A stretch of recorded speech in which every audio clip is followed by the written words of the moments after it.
नाज़रीन अस्सलाम वालेकुम। इनसाइड न्यूज़ के नए प्रोग्राम के साथ मैं हूं इब्राहिम राजा और आज हम आपको बताएंगे कि army chief general Qamar Javed Bajwa की जानिब से मियां नवाज शरीफ के लिए क्या हैरान कुन अल्फाज इस्तेमाल किए गए और जब ये अल्फाज इस्तेमाल किए गए तो इन अल्फाज को किन हलकों के लिए खासा तशवीशनाक करार दिया जा सकता है और किन हलकों के लिए ये जो अल्फाज हैं बहुत परेशान कुन भी हो सकते हैं। इस हवाले से क्या नए और सनसनीखेज इंकशाफात हुए हैं वो भी आपको बताते हैं और साथ ही आपको ये भी बताते हैं कि शहबाज शरीफ की लंदन रवानगी के मामले में जो पुरस्कार मोड़ आया उसके पीछे असल कहानी क्या है और ये जो पाकिस्तान के अंदर अचानक कुछ सियासी मुआवजे शुरू हो गए हैं, कुछ सियासी करिश्मे होना शुरू हो गए हैं, इन करिश्मों के पीछे असल किस्सा क्या है।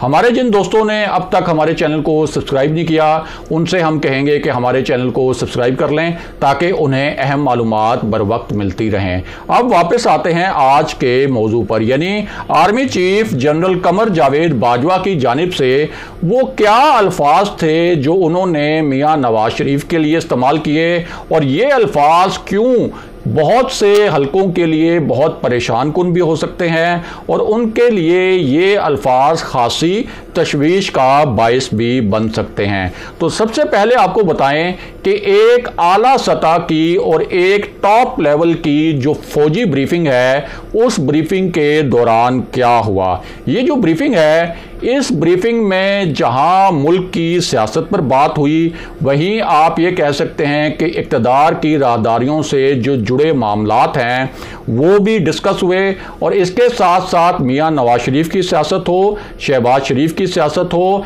या वज़ीर-ए-आज़म इमरान खान की गवर्नेंस से रिलेटेड इश्यूज़ हों, इन तमाम इश्यूज़ पर बहुत ही दिलचस्प नौयत की बातचीत हुई इस मीटिंग के दौरान। और इसके अलावा एक साबिक आर्मी चीफ के मुतल्लिक भी जनरल बाजवा ने 3 नुकात वाजे किए। सबसे पहले आपको बताते हैं कि एक साबिक आर्मी चीफ के मुतल्लिक जनरल बाजवा ने क्या कहा। तो ये जो मीटिंग थी जिसमें आर्मी चीफ जनरल बाजवा खुद भी शरीक थे और कई आला फौजी अफसरान भी शरीक थे, इस मीटिंग में जनरल बाजवा ने यह कहा कि फ़ौजी क़यादत साबिक army chief general Ashfaq Parvez Kayani की बहुत इज्जत करती है और इसकी कुछ ख़ास वजूहात भी हैं। और वो वजूहात बताते हुए उन्होंने कहा कि जनरल कियानी ने जितना काम किया इतना काम 10 आर्मी चीफ भी मिलकर नहीं कर सकते थे। और उन्होंने अल्फाज ये इस्तेमाल किए कि जब जनरल कियानी का दौर था तो उस वक्त मुल्क जा रहा था, यानी मुल्क हाथ से निकल रहा था, लेकिन जनरल कियानी ने मुल्क को बचा लिया। और ये भी उनका कहना था इस ब्रीफिंग के दौरान और उनके जो अल्फाज थे उससे तासुर ये मिला कि जनरल कियानी का जब दौर आया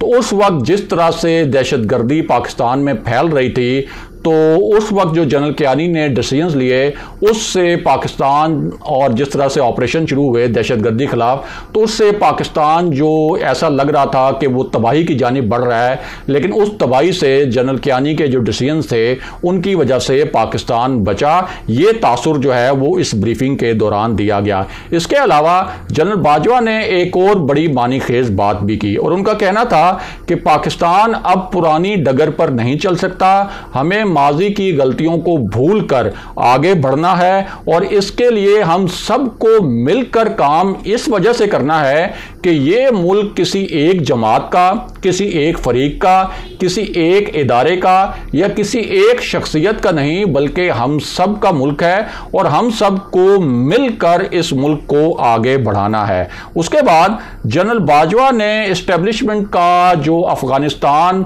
और कश्मीर के हवाले से माजी में एक किरदार रहा है मुबैना, उस हवाले से भी बड़ी ही खुलकर गुफ्तगू की और 2-3 ऐसे नुकात थे जो उन्होंने बहुत ही वाज़े अंदाज में बयान किए। एक तो उनका ये कहना था कि अवाम, सियासतदान और मीडिया जो है ये इस्टेब्लिशमेंट पर माजी में एतराज़ करते थे, उनका जो मुबैना रोल है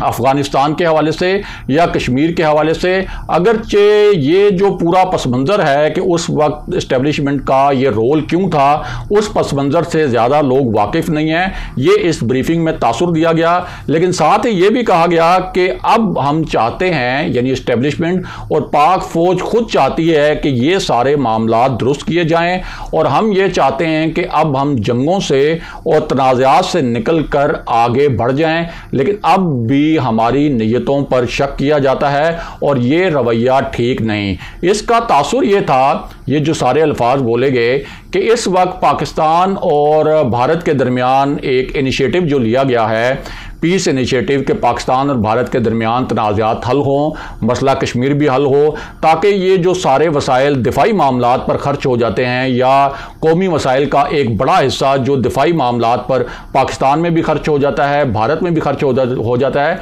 इस वसाइल का ये जो पूरा हिस्सा है इसका रुख इंसानी तरक्की के शोबों की जानिब मोड़ा जाए। इसके अलावा अफ़गानिस्तान में भी पाकिस्तान ने वहाँ जो पीस प्रोसेस है और जो अमन मुज़ाकरात का अमल शुरू हुआ, पूरी दुनिया जानती है कि पाकिस्तान का वहाँ रोल कितना अहम था, कितना मस्बत था, लेकिन उस पर भी कुछ हल्के शुकूक व शुबात का इजहार करते हैं, ख़ास तौर पर कुछ बैरूनी हल्के। तो इस हवाले से तासुर ये था कि ये रवैया ठीक नहीं है कि एक ऐसे वक्त में जब हम अपने मामला ठीक करना चाहते हैं और ठीक कर रहे हैं, उस वक्त भी हमारी नीयत पर शक किया जाए। और यहीं पर जनरल बाजवा ने जनरल अयूब खान के दौर के कुछ दिलचस्प हवाले भी दिए, और उनका कहना था कि बहुत से लोग अभी भी पाकिस्तान में ऐसे मौजूद हैं जिन्होंने जनरल अयूब का दौर देखा है और उन्हें मालूम है कि उस वक्त रूल ऑफ लॉ जो है वो कितनी सख्ती के साथ एक इन्फोर्स किया गया था। उस वक्त साइकिल की जो अगर किसी ने बत्ती नहीं लगाई हुई तो उस पर भी जुर्माना होता था, और इसके साथ साथ अगर कोई बहुत आला क्लास से ताल्लुक़ रखने वाली शख्सियत है, कोई मिडिल क्लास से ताल्लुक़ रखने वाली शख्सियत है, कोई सरमायादार है, कोई सनतकार है, कोई गरीब है, कानून जो है उस वक्त सबके लिए बराबर होता था। और अब हम चाहते हैं, यानी पाक अफवाज और फौजी क़यादत ये चाहती है कि मुल्क को उसी जगह पर ले जाया जाए और उसी मकाम पर ले जाया जाए जहां कानून की हुक्मरानी हो और माशरा जो है वो एक सेहतमंद रुझान के तहत फले फूले और आगे बढ़े। बहरहाल अब वापस आते हैं कि मियां नवाज शरीफ के मामले पर ये जो आला सतह की ब्रीफिंग थी, इस ब्रीफिंग में किस नौयत के मामला डिस्कस हुए और मियां नवाज शरीफ के मुतल्लिक क्या अल्फाज इस्तेमाल किए गए। और ये जो अल्फाज थे ये कई हलकों के लिए, ख़ास तौर पर जो हुकूमती हल्के हैं उनके लिए कुछ हद तक परेशान कुन भी हो सकते हैं, क्योंकि ये जो अल्फाज बोले गए इससे पहले एक पूरा नैरेटिव था और उस नैरेटिव को जाहिर है कि हुकूमती हल्कों ने भी बहुत हवा दी थी। और बिल्कुल ऐसे ही होता है कि जाहिर है कि नून लीग जो है वो तहरीक इंसाफ की एक राइवल है, एक हरीफ है, तो पूरा एक बयानिया ये बनाया गया था कि मियां नवाज शरीफ जो हैं वो गद्दार हैं, और इस तरह के नारे भी लगते थे कि मोदी का जो यार है वो गद्दार है। और पूरा आप ये कह सकते हैं कि नैरेटिव जो है बड़ी मुनज़्ज़म मनसूबाबंदी के तहत ये बनाया गया था कि मियां नवाज शरीफ रियासत के साथ मुखलिस नहीं है। ख़ास तौर पर जब मियां नवाज शरीफ ने पाक फ़ौज की क़यादत पर तनकीद करना शुरू की और पाक फ़ौज की क़यादत पर इल्ज़ामात लगाना शुरू किए, army chief general Qamar Javed Bajwa का नाम लेकर और DGISI जनरल फैज़ हमीद का नाम लेकर, तो उस वक्त कुछ हल्के जो हैं उन्होंने बड़े एग्रेसिवली